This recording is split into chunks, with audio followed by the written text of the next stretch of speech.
तो आज हम लोग पढ़ेंगे पुत्र वियोग। क्या पढ़ेंगे? पुत्र वियोग। पुत्र वियोग। देखिए, पुत्र मतलब सब आदमी जानते हैं बेटा होता है। क्या होता है? बेटा, संतान। वियोग मतलब क्या होता है? वियोग ना मतलब खो जाने के बाद जो उदासी छाती है उसे क्या कहते हैं? वियोग कहते हैं। क्या कहते हैं? वियोग। ये किसके द्वारा लिखा गया है? सुभद्रा कुमारी चौहान के द्वारा। किसके द्वारा? सुभद्रा कुमारी चौहान के द्वारा। सुभद्रा कुमारी चौहान किसके द्वारा लिखा गया है? सुभद्रा कुमारी चौहान के द्वारा। तो सबसे पहले हम लोग सुभद्रा कुमारी चौहान के बारे में जान लेते हैं और उसके बाद पुत्र वियोग पढ़ेंगे। बहुत ये मार्मिक है। मतलब एक इस कविता में एक बेटा के खो जाने के बाद माँ के दिल पर क्या बीतता है इसका सही चित्रण किया गया है। सुभद्रा कुमारी चौहान बताती है कि जब एक माँ अपने संतान को खो देती है तो माँ के दिल पर क्या गुजरता है उसके बारे में कहती है। उसके बाद सुभद्रा कुमारी चौहान ये भी कहना चाहती है कि एक संतान की प्राप्ति के लिए माँ क्या क्या कर सकती है, माँ क्या क्या करती है, इन सारी बातों की जानकारी विस्तार पूर्वक वर्णन इस कविता में दिया गया है। तो सबसे पहले हम लोग जानेंगे कि सुभद्रा कुमारी चौहान कौन थी। तो चलिए पढ़ते हैं। सुभद्रा कुमारी चौहान का जन्म 16 अगस्त 1904 ईस्वी को निहालपुर इलाहाबाद उत्तर प्रदेश में हुआ था। कहाँ हुआ था? निहालपुर इलाहाबाद उत्तर प्रदेश में हुआ था। इनके माता का नाम श्रीमती धीराज कुंवर। माता का नाम क्या था? श्रीमती धीराज कुंवर। और पिता का नाम ठाकुर रामनाथ सिंह था। पिता का नाम क्या था? ठाकुर रामनाथ सिंह। इनके पति ठाकुर लक्ष्मण सिंह चौहान कौन थे? ठाकुर लक्ष्मण जी चौहान अंग्रेज सरकार द्वारा जब्त कुली प्रथा एवं गुलामी का नाशक लेखक, प्रसिद्ध पत्रकार, स्वतंत्रता सेनानी और कांग्रेसी नेता थे। क्या थे? कांग्रेसी नेता थे। इनका निधन 15 फरवरी 1948 को। कब? 15 फरवरी 1948 को बसंत पंचमी के दिन। किसके दिन? बसंत पंचमी के दिन नागपुर से जबलपुर वापसी में कार दुर्घटना में हुआ था। किस दिन? बसंत पंचमी के दिन। किस दिन? बसंत पंचमी के दिन 15 फरवरी 1948 को जब वो कहां से नागपुर से कहां जा रही थी? जबलपुर जा रही थी। तो इनका कार एक्सीडेंट कर गया, दुर्घटना हो गया और ये इनका निधन हो गया। कहता है कि सुभद्रा कुमारी चौहान हिंदी के छायावादी कविधारा के समांतर स्वतंत्र रूप से काव्य रचना वाली राष्ट्रभक्त भावधारा की प्रमुख एवं विशिष्ट कवित्री थी। कैसी कवित्री थी ये? राष्ट्रभक्ति धारा की कवित्री थी। कहता है इसके अलावा ये भारतेंदु युग की कवित्री थी। किस युग की कवित्री थी? भारतेंदु युग की कवित्री थी। कहता है कि राष्ट्रीय भावधारा का भारतीय नवजागरण एवं राष्ट्रीय स्वतंत्रता आंदोलन से अभिन्न संबंध था। अब हम लोग पढ़ेंगे इनके बारे में। कहता है कि सुभद्रा कुमारी चौहान के प्रतिनिधित्व काव्य संकलन मुकुल से यह ली गई कविता सरोज स्मृति के बाद हिंदी के एक द्वितीय शोक गीति है जो पुत्र के असामयिक निधन के बाद कवित्री माँ के द्वारा लिखी गई है। कहता है ये इनके एक काव्य रचना है, एक काव्यों का संग्रह है जिसका नाम है मुकुल। क्या है? मुकुल। और मुकुल से लिया गया है पुत्र वियोग। क्या लिया गया? मुकुल से पुत्र वियोग लिया गया है, जिसमें कि यह एक शोक गीत है। क्या है? एक शोक गीत है जिसमें बताया गया है कि कवित्री के पुत्र का जब असामयिक मतलब मान के चलो जब उनका बेटा मरने लायक नहीं था और उस समय उनके बेटा का निधन हो जाता है तो उनके दिल पर क्या क्या गुजरता है। कहती है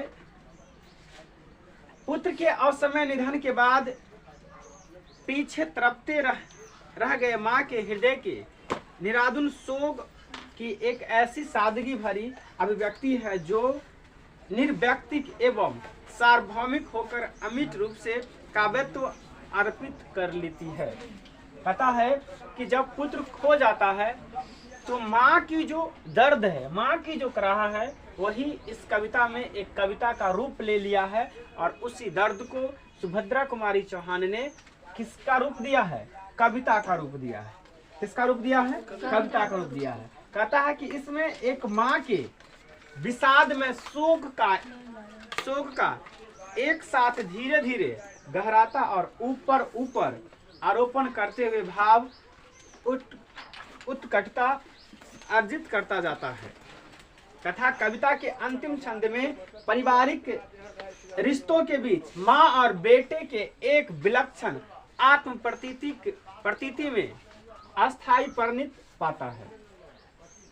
इसमें सबसे पहले यह बताया गया है कि एक माँ जब अपने बच्चों को खो देती है तो उनके दिल पर क्या गुजरता है। इसके बाद इसके अंतिम छंद को देखेंगे तो इसमें यह बताया गया है कि एक इंसान का, एक बेटा का परिवार के अन्य सदस्य के साथ किस प्रकार का संबंध होता है और उसके अपने माँ के साथ किस प्रकार का संबंध होता है। तो आइए अब हम लोग पढ़ते हैं इस कविता को। देखिए, जब किसी इंसान का जब कोई माँ अपने बेटे को असमय खो देता है तो उनके दिल में तरह तरह का वेदना उठता रहता है, पिछला बात से याद आता रहता है और माँ रोती रहती है। तो यहाँ पर सुभद्रा कुमारी चौहान अपने आप बीती को बता रही है कि जब उनके संतान का निधन हो गया था, उनके बेटे का निधन हो गया था, तो उनके दिल पर क्या गुजरा था। सुभद्रा कुमारी चौहान लिखी है कि आज दिशाएं भी हंसती है उल्लास विश्व पर छाया, मेरा खोया हुआ खिलौना अब तक मेरे पास न आया।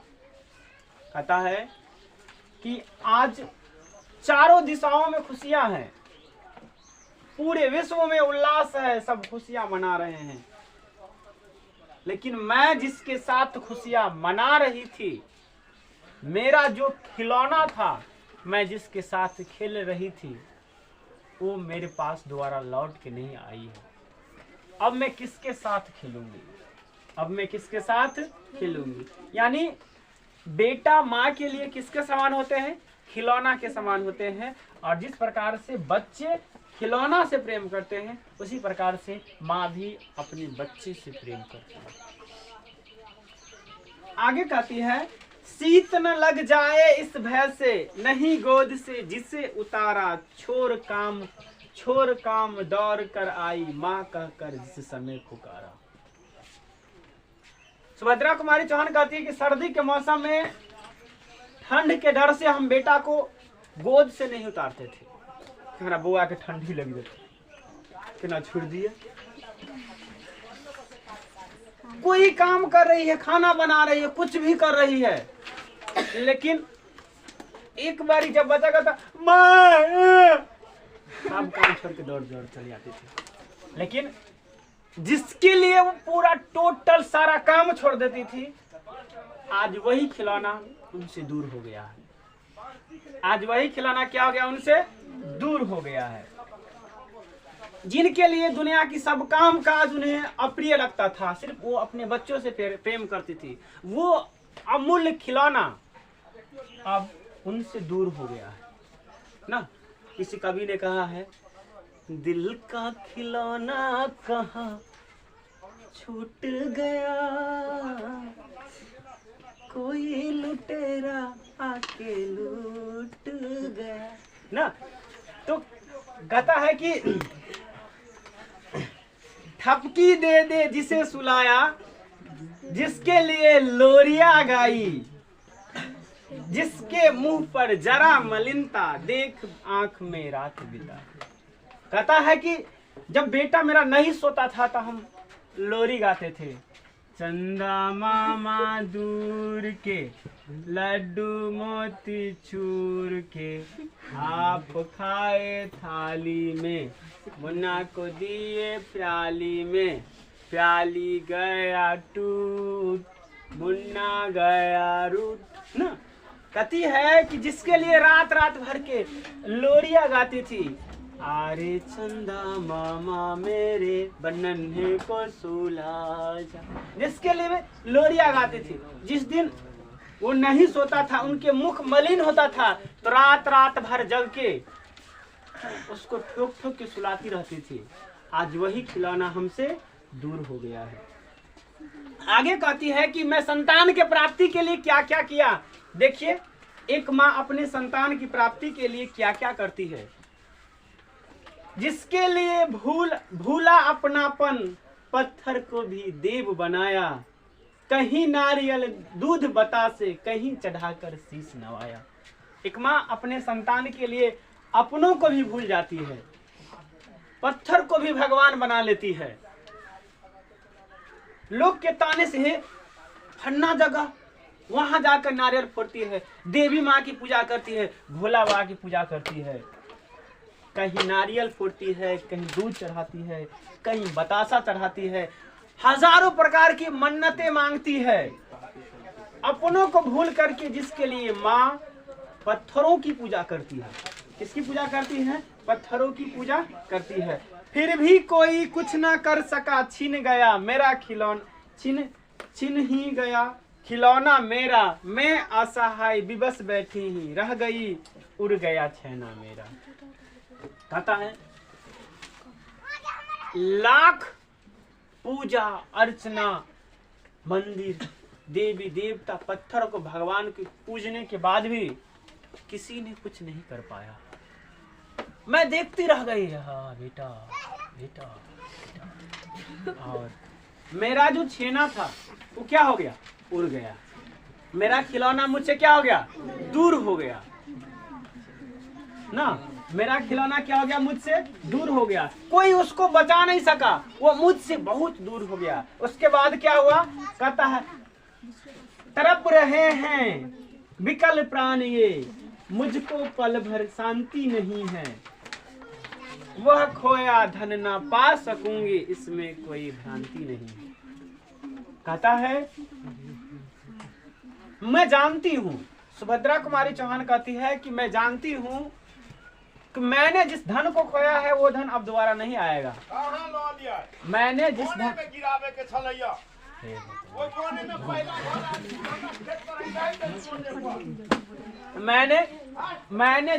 मैंने जिस धन नहीं करेगा, मैंने जिस धन को खोई हूँ, वो धन अब मुझे नहीं मिलेगा, इसमें कोई शक नहीं है, इसमें कोई शक नहीं है। फिर भी मेरा मन तड़प रहा है, मेरा मन व्याकुल है। मुझे लगता है मेरा बेटा काश आ जाता ना। कहता है फिर भी रोती ही रहता हूँ, फिर भी रोता ही रहता हूँ, नहीं मानता मन मेरा, बड़ा जटिल है, बड़ा जटिल नीरस लगता है, सुना जीवन मेरा। कहता है कितवो मन को भुलाते हैं, फिर भी मन नहीं लगता, मन भी नहीं मन करता है। कभी कुछ याद आ जाता है, कभी कुछ याद आ जाता है, कभी बाजार की बातें याद आ जाता है, कभी बचपन की वो यादें आ जाता है। मन नहीं मानता है, कुछ भी करते हैं मन नहीं मानता है। माँ का मन बेटा के खोने के बाद पूरा निराश हो जाता है। उनको लगता है कि अब संसार में कुछ नहीं है, उनकी जिंदगी सोना सोना हो जाता है। यह लगता है एक बार यदि पल भर को उसको पा जाती, जी से लगाकर प्यार से सर सहला कर उसको समझाती। बस इतने लगता है कि काश एक बार लौट के चलाता, तो हम उसको बड़ी प्यार से समझाते। अरे पागल बेटा तू कहाँ चला गया रे, तेरे बेगर मन नहीं लगता है रे, पूरा जिंदगी सुना साना हो गया है। मैं उसको क्या क्या कहती, कहता है मेरे भैया मेरे बेटे अब माँ को यूं छोड़ न जाना, मेरे भैया मेरे बेटे अब माँ को यूं छोड़ न जाना, बड़ा कठिन है बेटा खोकर माँ को अपना मन समझाना। कहता है बेटा अगर वो एक बार मिलता तो मैं उसे कहती मेरे भैया, ओ मेरे राजा, ओ मेरे बेटे, मुझे छोड़ के मत जाना रे, मुझे छोड़ के मत जाना रे, तेरे बगैर मन को समझाना बहुत कठिन हो जाता, पता नहीं बहुत निराश हो जाता है। लेकिन वो बेईमान आता ही नहीं है, चला गया, स्वप्न में भी नहीं आता है। अब आगे कहती है, अगला छंद में कहती है कि एक बेटा और एक माँ का संबंध कैसा होता है पूरे परिवार में। कहता है भाई बहन भूल सकते हैं पिता भले ही तुझको भुलाए, भाई बहन भूल सकते हैं पिता भले तुझको भुलाए, किंतु रात दिन की साथिनी माँ कैसे अपना मन समझाए।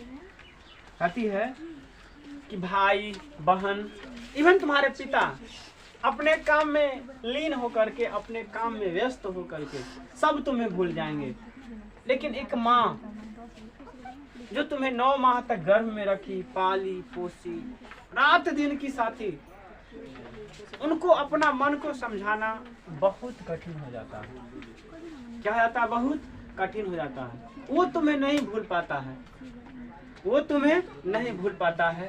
बेटा काश तू एक बार आता, मैं तुमसे मिलना चाहती हूँ।